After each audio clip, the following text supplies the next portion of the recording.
Uehara-san, I need your help to get stronger so I can help Ichigo save Orihime. Will you please assist me? Yeah, sure I will. Hey, Renji! What? Help Chad train, he needs to fight a Bankai. Don't you have that? Don't you just lie around my house all day like a flock of seagulls? Fuck you! Oh, just get off your ass and train him. Uehara, help me get stronger, dog. Yeah, sure, I have time. Hey, Renji! What? Go get us some juice boxes. I'm gonna use my Bankai to help train Chad. You have that? Damn fucking straight I have that! To the subterranean training ground! Okay, Uehara, do you want radical raspberry or cool kiwi strawberry? Oh my god! Yeah, maybe in hindsight you probably should have been the one to train him. Hey, Uru, go fetch the blood mop, and Jinta, go fetch the Adhujus, actually no, better make it a Gillion-sized bucket. We're gonna be up all night.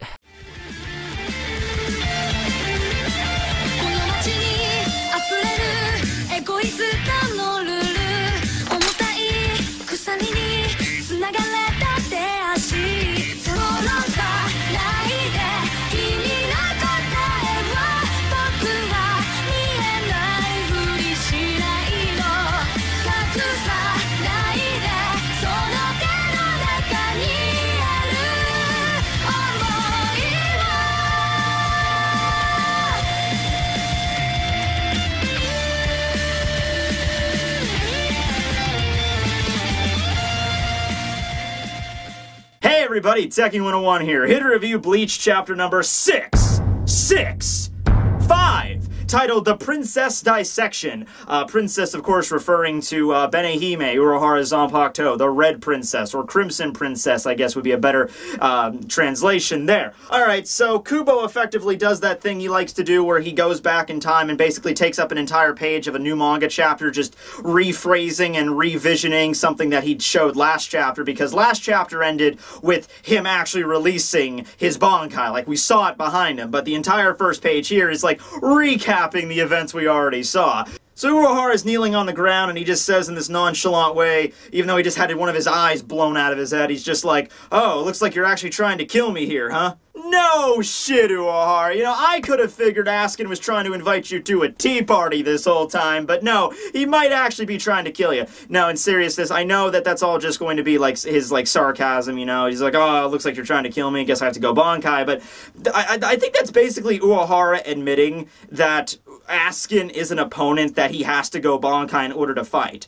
Think of all the people that Uehara's fought up to this point, Aizen included. He's never even mentioned his Bankai. You know, the only time he ever brought it up was in passing whenever he was whenever Chad asked him to train him. That was the only time his Bankai was ever brought up. I think Yoruichi mentioned it casually when she was teaching Ichigo about the Tenshin Tai stuff. But Uehara's never had to break out his Bankai before now. So that's like a line of sarcasm, like, "Oh, I guess you're actually trying to kill me here." I think that translates to, "Oh, damn, he could actually kill me here if I'm not careful. Okay, Bankai time!" Huh, your Bankai, huh? Well, I should be able to take care. Oh my god. It's so beautiful! And now we get to see his Bankai once again in all of its glory. Kanon, Barake, Benehime Aratame. I miss Unohana. I mean, I know its hair is probably red because, you know, Crimson Princess, but it just looks black in this panel. Looks a lot like Unohana. I miss her, damn it. So they took out the Gyanyan part and they rephrased that to Kanon, which makes sense because Kanon, you know, Buddhism. Baraki, I still don't know if I'm pronouncing that right. Benehime, no, I got that one down. And Aratame or Acharame, I don't know. Askin is doing a pretty good job of mimicking the reaction of every single Bleach fanboy, completely awestruck by looking at Urahara's Bankai. Did you say Bankai? That's not right. There wasn't anything on your Bankai in the intel His Majesty gave me. So that must mean you don't have a Bankai!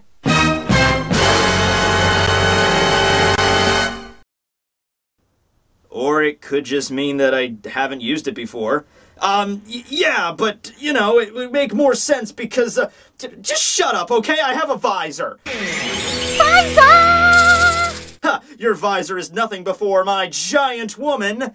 All I want to do is see you turn into a giant woman, a giant woman. But yeah, Uehara confirms the obvious that this is the first time he's ever used his Bankai before these people here, or I guess against any opponent he's ever faced in the current storyline. I don't think he's ever used it against a Spada, a Rancor, Quincy. I mean, the only time we know he's confirmed to have used it is, I guess, during his captain exam when he became the captain of the 12th Division, because I think it's stated like part of the captain exam is you have to distribute, you have to show off your Bankai and prove that you can do it.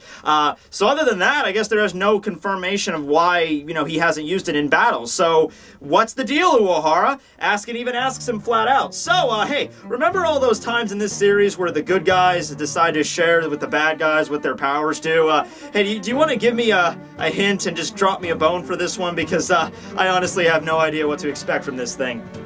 Just because you put out on the first date and told me about all your Volt Standings powers doesn't mean I have to tell you my Bankai. That's more of a second date sort of thing. I'm a classy lady.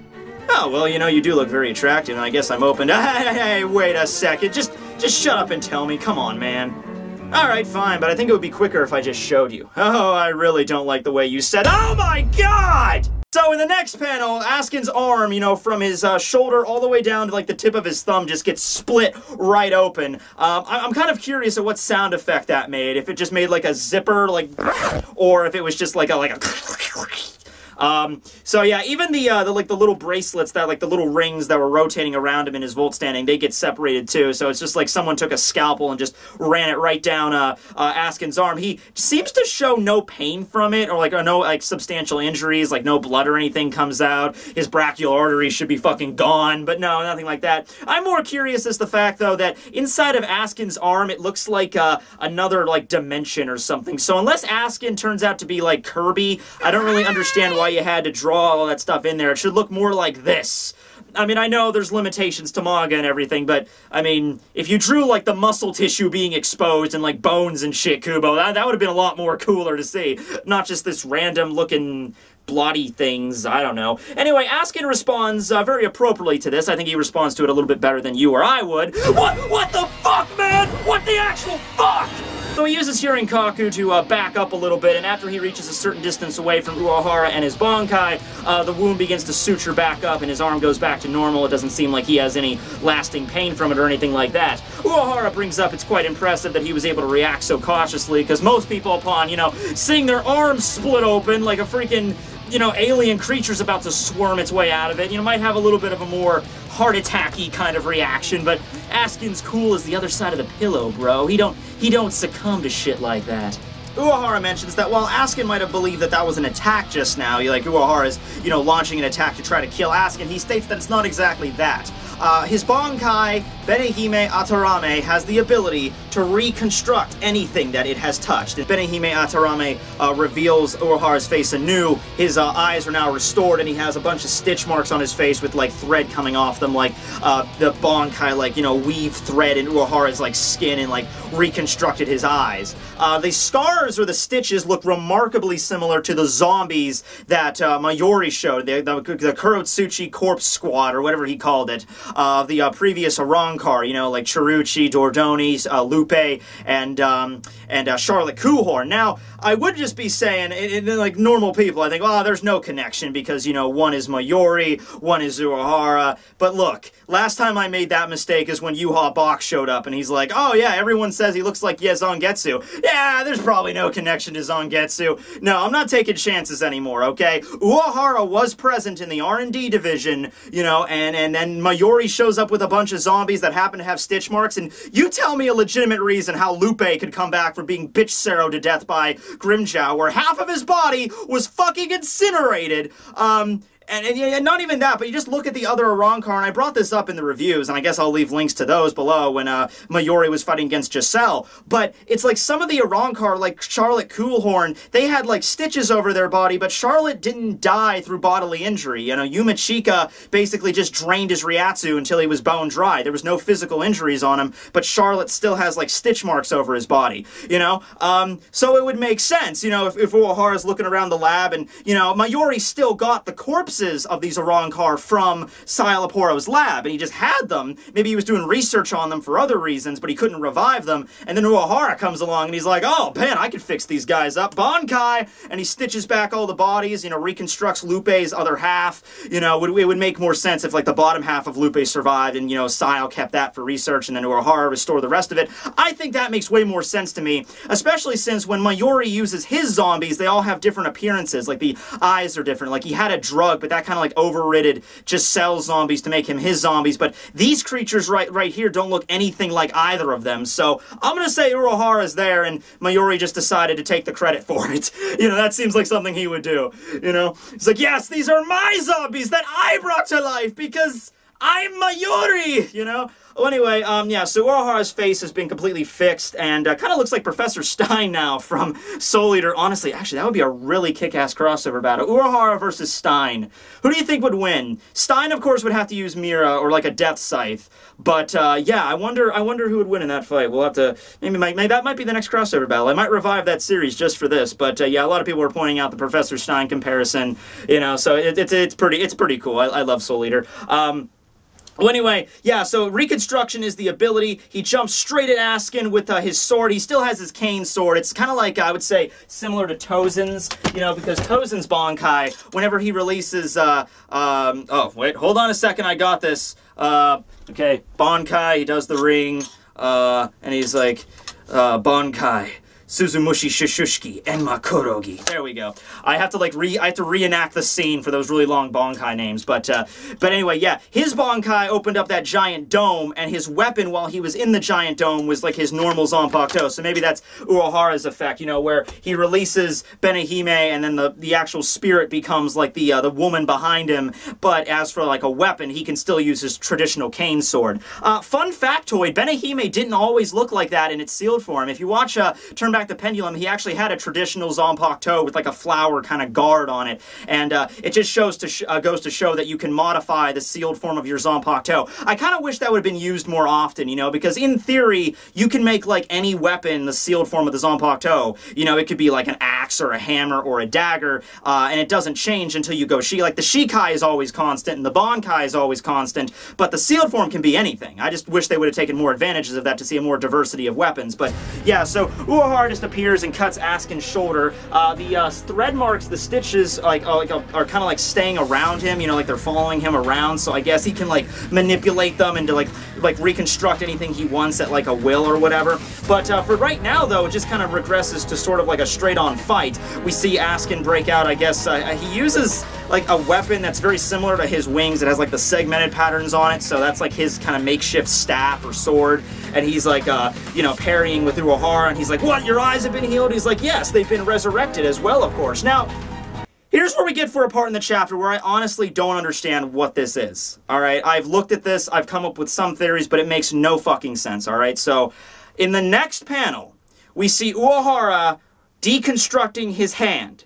You know, like his fingers are coming off, his wrists, like his arm is being reconstructed, and then it's being stitched back up by his Bankai's power, and then he grabs his cane, and that kind of like forces more power back for Askin. He gets knocked through some buildings. My question is, what the fuck just happened there? What is with this panel? Because I'm starting to think, like, did Askin, like, cut Uehara's hand, and then he, you know, resurrected it with his Bankai? But no, he didn't. I reread this entire scene like 5,000 times. You know, Uehara takes his sword, clashes with Askin, and then they're just like, they're parrying each other, they're talking, and then Uehara reconstructs his arm all of a sudden, grabs his cane, and knocks it back. Did he reconstruct his hand just because he wanted to? I don't know why he would do that. I don't see a point in this. I keep looking at this trying to see if there's something like Askin did, you know, but I don't understand why he's reconstructing his hand. Maybe it's because, like, if he adds the stitches to his hand and then he grabs his cane, he can inflict the power directly on Askin. I don't get this one panel. I mean, it looks cool, but I don't understand. Like, if Uehara lost an arm last chapter and then he was using his power to resurrect it, I understand that, but I don't get it. Anyway, he gets knocked back. Uehara chases after him. Askin's just like, oh, no, we're not doing this barbarian fighting shit, you know? We went through the trouble. I went into my release. I I did this whole gift Beirike Fortress thing. You went into your Bankai and we're just having like a good old-fashioned like Kenpachi Zaraki hack'em slash. You know, Askin doesn't want that. He wants something a little bit more eloquent in his fights. And he's like, no matter what you throw at me, you know, you're still far from perfect because I still have the Gift Ball Deluxe. And you know, it was originally supposed to be like a giant ball, but now it's, you know, making more like similar to like an elliptic, you know, oval looking shape. It's compressing is the point. And he's like going on and on about how, you know, there's still the only reason you're in here and you're not dead yet is because I'm still dialing it back so you can still fight. If I wanted to at any minute, I could just raise the lethal dosage of this gift ball and you'll be down for the count. And that kind of contradicts what he said last chapter because he was like, oh, well, the lethal dosage doesn't work too well on you. I guess I gotta use these gift rings instead. When in reality, in this chapter, he's saying, oh yeah, I could just increase the lethal dosage in here and you'll be dead anyway, so I don't know what that is there. But yeah, Urahara gets a little bit sarcastic with that. He's like, oh no, please, Mr. Quincy, don't increase the lethal dosage. Anyway, you missed one little thing, by the way. And what would that be? Oh, okay, alright. That hurt. I'm gonna look down now. I'm gonna look down, and oh my god! Okay. Heart is outside my body. I am being pierced by an arm. Okay. Well, I have to say, as far as deaths go, this is pretty fucking beast. It's been on my mind the entire time. This Gift Ball Deluxe of yours, you kept saying it was inescapable, but you never mentioned that it was impenetrable. So you know, I thought I'd just give it a try. I created a path from outside the gift ball, leading straight to you. Thanks for the advice, Grimmjow-kun. Whatever, Candyman, you owe me for this. So yeah, that's the end of the chapter. Fuck. Well, hey, Grimmjow got his revenge, you know, and he was like, hey, here's a ball, let's play, little kitty. And he knocked Grimmjow's ass flat out, you know. And it's funny, because everyone was, like, saving me comments. Like, every time I did a live stream, I must have gotten at least one message each time that's like, hey, Techie, where do you think Grimmjow's at right now? And my reaction was like, he's passed the fuck out. Where do you think he's at? You know, this is Urahara's fight. He's not gonna show up. I stand corrected. I'll commit the traditional Japanese art of seppuku. So, nice knowing you guys. I wish we could do chapter 666, but I was wrong, and you know, the dogma of the internet states that there's only one way out of this. Gomen no sai! Banzai! But no, seriously, I have a couple things to bring up here. Not all of them are gonna be nice. You know, and I have to say, it's not as bad as Shunsui's Bankai. It was original, it was clever, the reconstruction thing, that's something we've really never seen before in a Bankai, so I'm not complaining about this the same way that I complained about Shunsui's. But there is something a little bit I want to bring up here. If this is really the finishing blow for Askin, and I'm not saying it is yet, you know, because he kept going on and on about how I'm immortal, I can't die no matter what happens to me, you know. I mean, granted, this is a pretty lethal injury, you know. Grimmjow pulled a fucking Mortal Kombat Jason Voorhees shit up in there. You know, maybe he took some lessons from Teppei, from Toriko, when he did that with Komatsu, or from Alucard, when he did that to Anderson. You know, I've even done that, the whole move where, you know, you ram your arm through somebody's body, grab their hearts, and crush it. Sorry, Jeremy, but it had to be done. I was the chosen one. Anyway, but I want to bring up that if Askin survives this, that's one thing, but if he ends up dying, then it wasn't really Urahara's Bankai that finished him off, it was Grimmjow, and I don't know how I feel about that. It doesn't seem like Urahara's Bankai is really that attacking based, you know what I mean? Like, you know, we saw the scene where, like, you know, Askin's arm got zippered, but we don't, I'm just going to refer to it as that from now on, zippered. But, what is that going to do? I mean, it scared the fuck out of Askin, but aside from that, what was that actually going to do? It would be cooler, I mean, I'm sure it probably could do this, but if Urahara's Bankai, you know, like, started taking Askin apart like a fucking, like, Barbie doll and started, like, changing it around, messing with its, like, muscle and skeletal systems and rearranging the veins and arteries, you know, that'd be pretty fucking cool if it could do that. Maybe it could, but we didn't get to see it. That's my point, you know. This is Urahara's Bankai, and I'm really hoping Askin does survive this, or at least he uses it again, because all we saw in this chapter is it could heal you. You know, it could heal you, you know, it can reconstruct your body, although, you know, Urahara didn't even really do that. Like I said, when he was, like, disassembling his arm, You know, couldn't he do something way cooler? Like, I don't know, give him like a different shaped arm for battle, or like claws, or I don't know. I'm just thinking out of the box here, you know, something neat. And something else I have to bring up, and maybe you could shed some light on this. Okay, so he says, you know, all right, so it's inescapable, the gift ball, so I can't leave. But getting in should be easy. So what he does is we then see like a line of the stitch pattern from outside the gift bay Reich leading up to Askin. So here's a few questions I have. So number one, did Benehime Adarame like send its stitches outside the gift ball and then around outside? Did Grimmjow do something with the power that maybe Urahara let him have it? Because he says, thanks for the advice, Grimmjow. Like, Grimmjow talked about this before. But that doesn't make any sense, because the Gift Bay Reich, you know, Askin didn't use that with his fight with Grimmjow. Was Grimmjow in the Gift Bay Reich with Askin and Urahara the entire time, and we just didn't know? Like, let me put it this way. If it was, like, just Grimmjow broke into the Gift Bay Reich while Urahara and Askin were fighting, and then just snuck up on Askin and then did the claw thing, that would be fine. I could understand that. He broke in and attacked when Askin's back was turned. But we saw the stitch pattern leading up behind Askin, like Urahara was leading the path toward him. You know? So it almost seemed like Benehime Adarame could breach the Gift Bay Reich, you know, and then like make a path directly from wherever Grimmjow was to Askin. But Askin said escaping it's impossible, so I would assume that's also the same for his Bankai. That's the thing I don't get, you know, is the exact nature of how Grimmjow and Urahara, because it acted like they were discussing this, like, thanks for the advice, you know, but when did they have a chance to talk about this at all? You know, I don't get it. You know, if Askin used the Gift Ball Deluxe thing, the Fortress, on Grimmjow, and then Urahara met Grimmjow, and he's like, oh man, you can't get out of that ball, but maybe we can get out from the outside, like a two-pronged attack. And Urahara's like, yeah, it's a pretty good idea, but that never happened.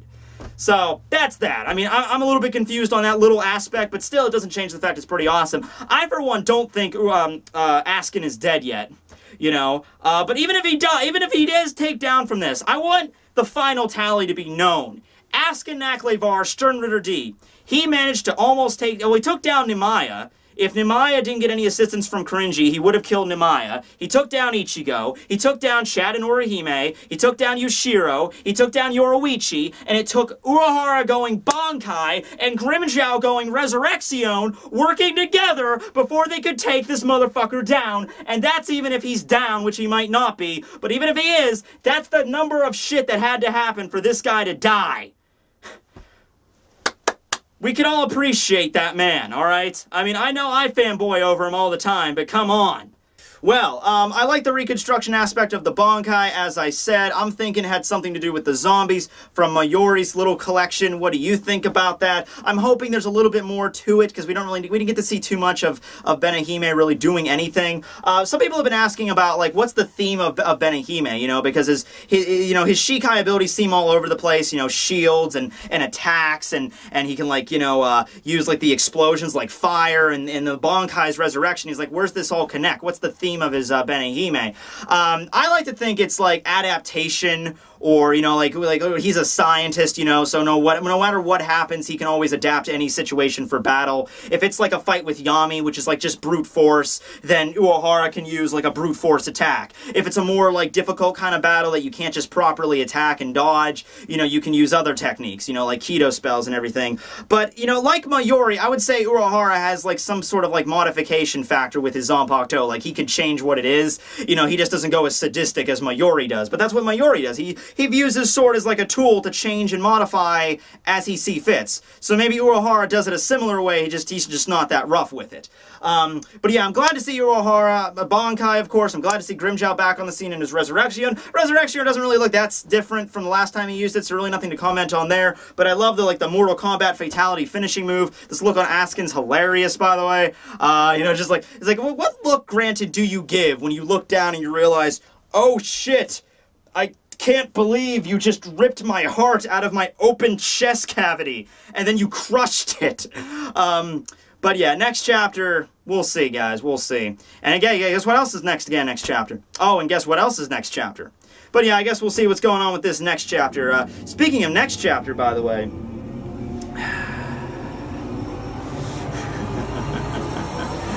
I'm just kidding, guys. I mean, it's chapter 666, so it's pretty cool that Grimmjow's back on the scene. By the way, Kubo, you would be stupid to not include Grimmjow in, like, the title page of the chapter, you know? Like, Bleach, 666, and then, like, one of the sixes is, like, the tattoo on Grimmjow. Like, you'd be stupid not to do that. Alright, so, you know, that's a tidbit for you. But for anything else, I don't really think it's going to be that huge, you know, 666, Bleach chapter. I mean, it's not going to be that big. I don't think anything really is going to happen. Me neither. I'm just gonna do a regular review. Alright, well anyway guys, thank you guys for watching. I gotta get out of here. I gotta go to work actually, but thanks you guys for watching. Tekking signing out!